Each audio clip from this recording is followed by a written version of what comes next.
Hello and welcome to the Music News at Noon, where we look at today's headlines, tech, and what is going on in the music industry.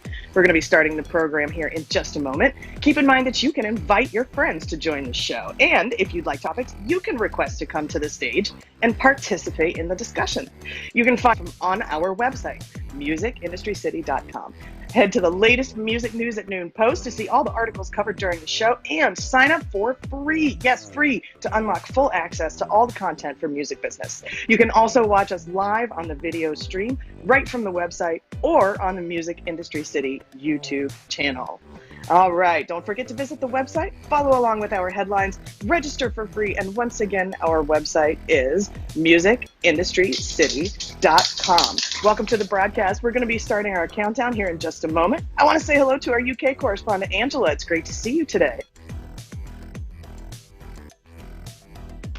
Excellent. I love it. I love it. I love it. Thanks so much for tuning in with us today. This is Tuesday, and today is a great day for Music News at Noon. We're going to be beginning our countdown right now.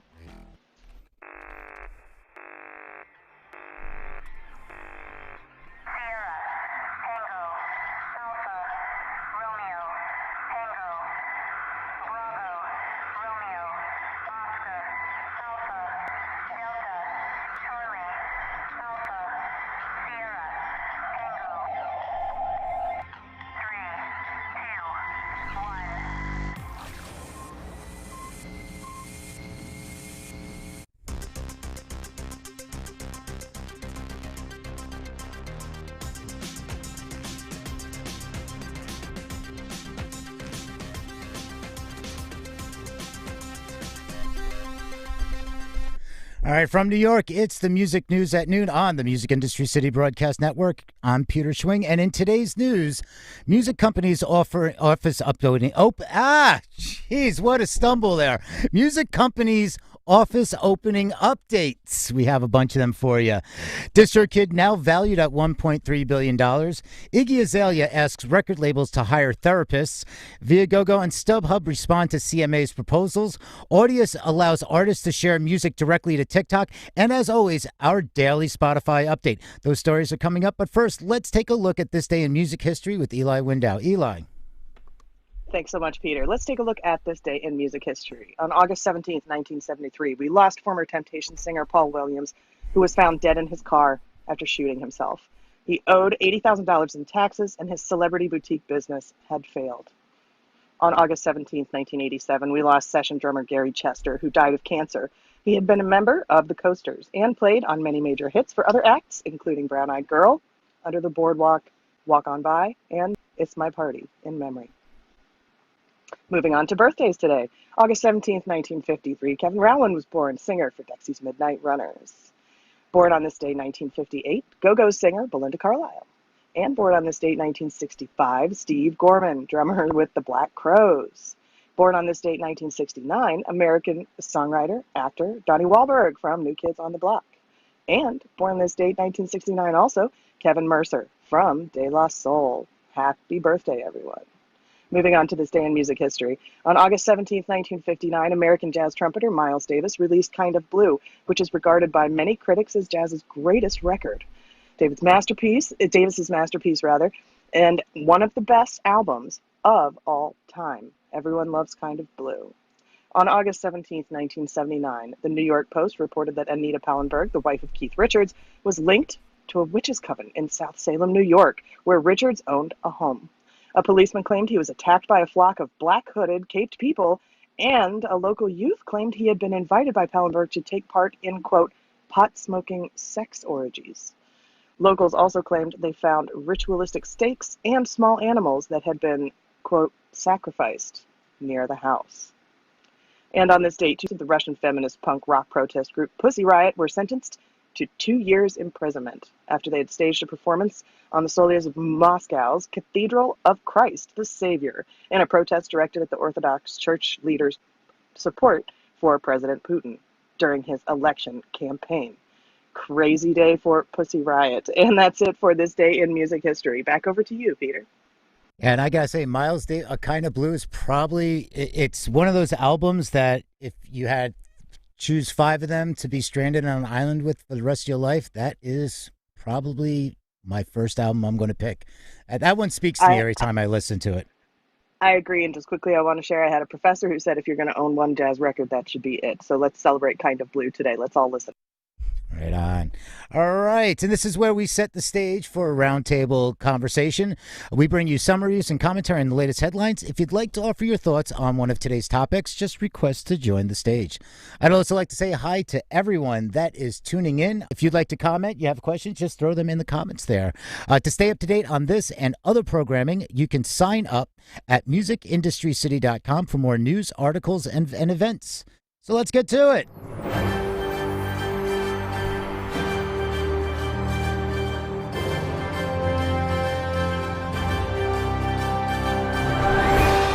And this first piece is from Billboard.com. To access all the articles mentioned in today's show and throughout the week, visit musicindustrycity.com and view today's Music News at Noon post. We have all the headline links to all of them so you can follow along at home. All right, music companies delay return to office, mandating vaccines. With this Delta variant, many companies had to rethink their reopening plans and vaccination policies. Many corporations like the tech giants Facebook and Amazon have established an early 2022 goal date for their full reopenings. And then on the other side, in the music industry, about half of the employers' questions require employees to show proof of vaccination before returning to work. Here's where they stand on a few updates. Universal, which was originally scheduled for September, they wanted to undertake a phased return and hybrid work schedules. However, it has not yet taken a position on the vaccine requirements. Sony has postponed its complete reopening. They will allow staff to voluntarily return until September 7th, and all employees who choose to go back must be fully vaccinated. Warner says that employees can return to work on a voluntary basis, albeit the corporation has postponed the September return to an undisclosed later date in October. BMG will expand its capacity, which had been functioning at 25% since June, and they're going to open that up a little bit more in the fall, and in the beginning, fully reopening in the beginning of next year. And employees will be allowed to work from home 2 days per week, and vaccination is not required right now. Live Nation, October 4th. For flex work, so employees do need to be vaccinated before returning to work. AEG requires full-time staff in U.S. locations to be completely immunized, and employees return to work in June and must provide proof of immunization by October 1st. Spotify, a little more complex because Spotify has multiple offices around the world, so their work-from-home policy has been extended to September 1st. They don't plan to open all their offices. Instead, they're following local government recommendations to reopen in phases. And the spokesperson there said this firm is strongly encouraging all employees to be vaccinated, but does not mandate it. And Concord also has established a preliminary return date of October 18th, but hasn't decided whether it will require proof of immunization. All right, lots going on. These things are going to be changing and constantly changing, so just be safe. All right, DistroKid, one of many people's favorite distribution platform. DistroKid valued at $1.3 billion after funding from Twitter investor Insight Partners.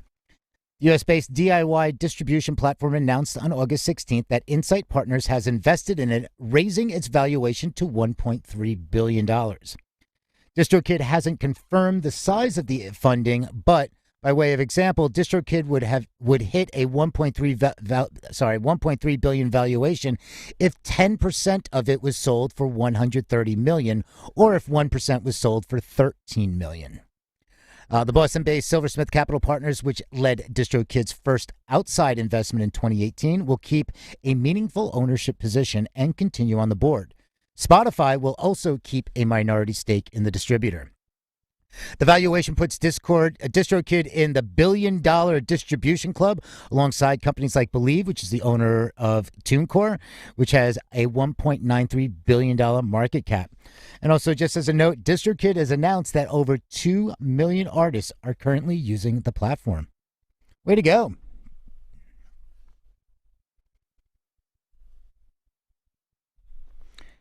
All right, and this is from Music News. Iggy Azalea asks record labels to hire for artists. I thought this was really interesting. On Twitter, she voiced concern about, quote, the level of hate and pressure artists face daily. She goes on to say, I really wish record labels would all agree to make it mandatory to hire at least one psychologist per label. Almost every artist in recent times has expressed struggling with the level of hate and pressure. Sports teams do it for their athletes. Why not music labels? Also, yes, it may seem like, but there's so many labels. There's only actually about 4 guys running the entire music business, so it would be pretty easy to hold them accountable and make them implement a change across their businesses, she continued. She was mentioning, of course, like Lucian Grange, Rob Stringer, and she concluded by claiming that they have an 85% coverage. Necessitating the use of psychologists is, quote, really not hard to do. Azalea responded to fans who claimed artists might not want to use a mental health service provided by the label, to which she responded, quote, respectfully, yes, they would. As an artist who knows a lot of artists and has had this conversation in studios a million times, I can confidently say if they had built-in access, it would be utilized. She then suggested labels implement a weekly mental health check. What a great idea. So many companies out there have psychologists for their staff, or if something happens, for PTSD, they have psychologists on staff for their business, for their employees. Now, you're talking about, and she hits the nail on the head, these artists that are getting abused. Anytime they open their mouth, you're going to have people, it's social media, it's Twitter. You know what people are going to say. So a level of hate and pressure. So they can't, it's like at times they can't do anything right according to the selective outrage of people. And they do need help. Why couldn't a label have something for artists? Now on the other side, people are going to say, well, Iggy, how much money do you make? You can afford your own psychologist. True. But what about those artists that are upcoming, moving up, that are younger, that are in the label system, to be able to have a sounding board? There's so many different ways this can go. But I just think, having kind of this in-house psychologist is actually what a great, you are helping to the mental health of your asset. Labels have music catalogs as assets. And, we don't like to say people are assets, but you look at it, if the music's the asset, there are people behind that, and you have to take care of them. Ian. Yeah, I was just going to say, I don't remember if it was one of the management companies or labels here in Canada, I want to say maybe Coalition, but it could have been someone else, did something like that for their artists. But what they did is they give each artist a particular budget for mental health support, and they can use that for whatever type of program or therapy or kind of whatever they need in particular. Yeah, and that's something that can be implemented, like a health insurance, because I forgot the term for it, but like health insurance, where they pay into a plan and you utilize up to a certain budget. So that could be something for mental health. Why not? It's not that, as she said, it's not difficult to implement.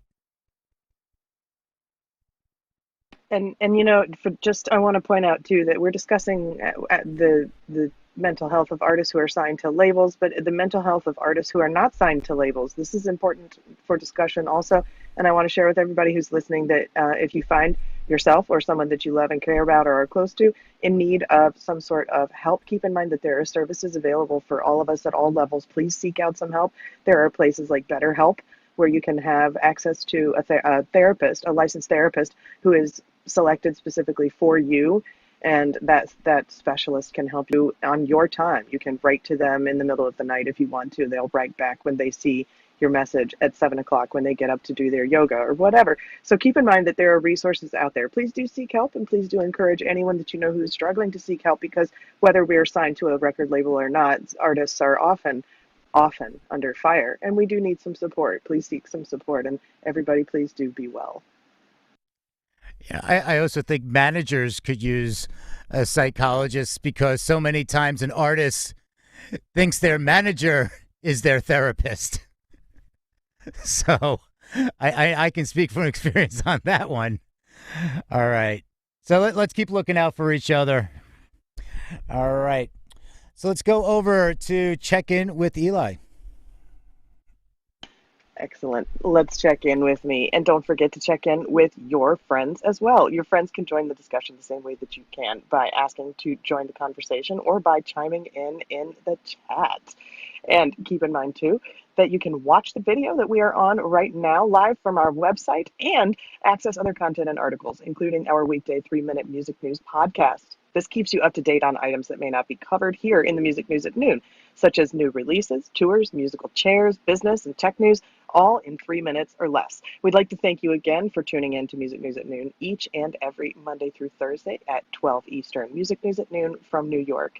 Now let's get back to our headlines. Viago and StubHub respond to CMA's proposals for new ticket touring dates. And for more on this headline, over to our UK correspondent, Angela Randall. Angela? Thanks, Eli. Both Viago and StubHub have responded to yesterday's report from the UK's Competition and Markets Authority, which proposes new laws regarding the regulation of the secondary ticketing market. While they're pleased that the regulator has rejected the idea of an outright ban of for-profit touting, they also both call for the primary ticketing market to be included in any future investigations of the sector. The big secondary ticketing platforms have long argued that outright touting bans wouldn't stop the resale of tickets online, but would instead push sales to social media platforms and foreign websites where consumers have less protection and are more likely to be victims of fraud. And Viago revisited that classic argument in its response to the CMA's report yesterday. Viago responded with a statement, quote, "We have argued strongly that the UK should grasp the opportunity of the COVID-19 recovery to improve the events industry and strengthen market collaboration between all players, including event organizers, venues, primary and resale platforms. We are open to all ideas as to how that is achieved, but it must be carefully considered and focused on improving the industry's service for customers," end quote. It added, quote, "There is a need to address the failings of the primary market, and we need to explore the risks of new and unregulated online resale channels," end quote. Also in response, StubHub said, quote, "We have a long history of collaborating with regulators in the interests of our fans and will continue to support measures that promote a secure, transparent, and competitive ticket marketplace. We believe that the tools are in place today through existing law to protect consumers and address the potential issues highlighted by the CMA. We encourage any ongoing regulatory discussions to be comprehensive," they went on, adding that any such discussions should, quote, "include a review of practices by primary ticket sellers that disadvantage fans, such as restrictions on transferability or the way tickets are allocated for sale," end quote. Obviously, if you're with us recently, we covered this emerging story before their response, and this response is sort of exactly what you'd expect. I imagine that they're cautioning fans to consider the consequences of having these regulatory bodies be in control. Obviously, exactly what we would have expected. At the end of the day, I think I mentioned in my report yesterday that there are sites that are doing this quite well. Sites like Twickets, for example, where they're acting as just an intermediary between fan that is intending to resell and fan that is intending to purchase resold tickets. So it's been proven that it can be done. It's just that because this is how they make their money, they're obviously pushing back against it. At the end of the day, I don't believe these regulators are interested in removing them from the market altogether. I think they're just looking for a fairer solution. And most of us, I'm sure a lot of you would agree that most of us who are purchasing tickets in a secondary market, because obviously one will exist in one form or another, would like to simply have protection and be sort of looked after. So, yeah. And more on this, obviously, as it emerges. But back to you guys. Yeah, I mean, and I like this comment where, especially like from StubHub, it's, we encourage any ongoing regulatory discussions to be comprehensive. Yeah, we welcome this, of course. I mean, this is, it's the comms team. Then they kind of deflect and say, well, if you're going to be looking at us, you should look at the primary ticket sellers too. Yeah, I mean, at the end of the day, if it were me that we're deciding all of this, I would think you would just put a secondary option into the primary sellers. I mean, why a secondary market exists independent of the primary seller seems a bit silly, especially since everything is done by electronic basis anyway. They're proving they can do that now in COVID times. I'm attending a gig myself on Thursday night, and I don't have paper tickets for it. I have something that they're going to scan on my phone with a number and a QR code attached to it. So if the quote unquote refund or resell option existed the way they do in sporting events, for example, that secondary market would cease to be such a high money earner, because at the end of the day, you'd really just be returning it back to the primary so that they could resell it again. I mean, I've never heard of a situation where an exodus of fans returned tickets all in one fell swoop, and as a result, it sunk a tour. So I really don't think, selling a few hundred tickets back to the primary so that they can put them on sale again at last minute would hurt anybody's business. In fact, it would probably help. One-stop shop, really, for me. Right on. All right, let's stick over there. Angela, I think you might have some extra commentary to offer on this one. And this one is from Hits Daily Double. Ivers requests overhaul of royalty process. And this starts off with the uncertainty about streaming royalties is costing songwriters and rights holders an estimated £500 million a year, according to a new report from the Ivers Academy. The Academy blames poor, insufficient, and conflicting data for unallocated royalties. Songwriters who have already received unmatched streaming royalties are often awarded a market share of unmatched royalties. The Ivers Academy's Graham Davis has called for, quote, a new industry workflow based on new technologies and education of songwriters to close the data gap and ensure the right people are paid for their work. There are several recommendations in the report, which include to provide education to increase awareness and knowledge of creators of their rights and responsibilities, specifically the importance of ensuring timely registration of musical works and obtaining identifiers. Use technology to enable the attachment of authoritative creator metadata to recordings at the point of creation to facilitate correct creator credits and accurately, timely royalty payments. Then they also want to establish industry-wide consensus on the minimum standards of metadata required before a music recording can be distributed and streamed. Angela, have you been following along on this one at all? I know Ivers does a lot, and they were involved in the preliminary UK parliamentary hearings going back in December about streaming royalty rates and everything. Yeah, I mean, I have a few friends that actually work in this space, and I think the key takeaway is that that sort of middle recommendation that you mentioned about using technology to enable the attachment of authoritative creator metadata to the recordings at the point of creation. I mean, at this stage, we're all very familiar. Anybody that submits their music to Spotify for clearing to be able to be available to stream and release on time knows that all of your I's have to be dotted and all your T's have to be crossed, and that's for Spotify, so that they make sure that they have everything working properly. Why is there not an extension for creating the correct metadata to get you paid from a royalties standpoint? It just seems bizarre that there isn't a much more streamlined way to facilitate this. I mean, just today alone, I've had more than one artist come to me and ask me, what they have to do with regard to making sure their metadata is correct, so that if they do get radio plays, if they do get commercials or, other sync plays, that everybody that worked on their tracks are getting paid. And from the perspective of artists, studios, producers, in our sector, it just seems like it's such an antiquated process. So yeah, I'm all for an overhaul of this, and it's the right time to do it. While we're overhauling everything else, we might as well add this to the top of the list. Here, I say. For that. All right, let's move over to some tech. Audius, which we actually just talked about a few days ago, is the first music streaming service to allow sharing directly to TikTok. Audius, which recently hit 5 million monthly active users, is now one of the first TikTok SoundKit partners, allowing musicians to seamlessly share their work across both platforms. Audius, which is the community-owned decentralized music protocol, is currently the first DSP to launch with TikTok Sounds, which was made available to all Audius Use members this morning. Manage everything else, including supplying their music and getting it heard by as many people as possible. yeah, I wish every platform, good luck. I mean, we want to see more success, but it's just another music streaming platform to help get artists discovered. Talking about not using algorithms and having the same probability of success. Each song will have the same probability of success. How is that possible?